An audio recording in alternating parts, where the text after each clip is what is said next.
The next problem is a formula where we're going to be solving for y. So to be able to solve for y, again, what I want to do is I want to box in the term that has the y in it. When I'm mentioning the term, that means I'm taking both the number that's in front of the y and the y itself. That whole thing is the term. So we first need to get the term by itself by adding or subtracting whatever else is on this side of the equation. So what else is on this side of the equation except for 4x? And I need to add or subtract. Well, this is positive right now, so I'd have to do the opposite, which is subtract 4x from both sides of my equal sign.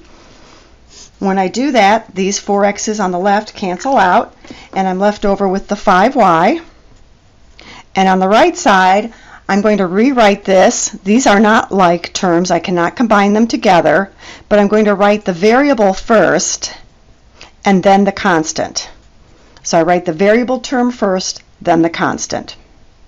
Now that I've got the term that has my variable that I'm looking for in it, then I'm going to get the variable by itself.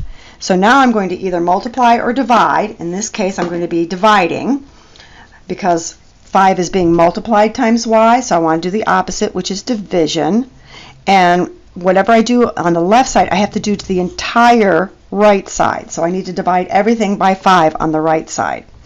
On the left, my 5's cancel out, and I'm left over with just y. On the right side, I could leave my problem like this, or what a better way of writing this would be is to take each one of my terms and divide each of them by 5. When I do that, you'll notice that this first term, I can't simplify this any further. I have a fraction that's going to be my coefficient of my x. So I could rewrite this then as y equals negative 4/5 x. But I can simplify my 20 divided by 5 and just make that 4. And that's the answer to this problem. The next problem is a problem where we're going to be looking for v. But we're going to probably go about it the same way as we did our previous problem, in that we're going to get the term. So that means everything that's being multiplied together with the v, we need to get that by itself. So to get that by itself, what else is happening on the same side of the equation? Well, I'm subtracting 16t squared. So if I want to get rid of that 16t squared, I'm going to add 16t squared to both sides of my equal sign. Then on the right side, those cancel out. On the left side, I'm left over with h minus 16t squared equals vt.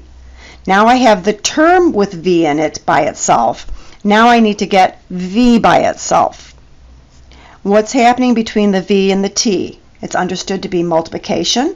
The opposite of multiplication would be to divide. So I'm going to divide the entire left side by t. When I do that, I can also separate out each of my terms. Those cancel out. So I could rewrite this also as h over t minus 16t squared over t equals v. The first term would have to stay by itself. There's nothing I can cancel out. The second term, though, I have t squared in the top and I have a t in the bottom. So that means I have t times t and just 1 down here. So I could cancel out 1t here and I can cancel out 1 there. And when I do that, I end up with 16t.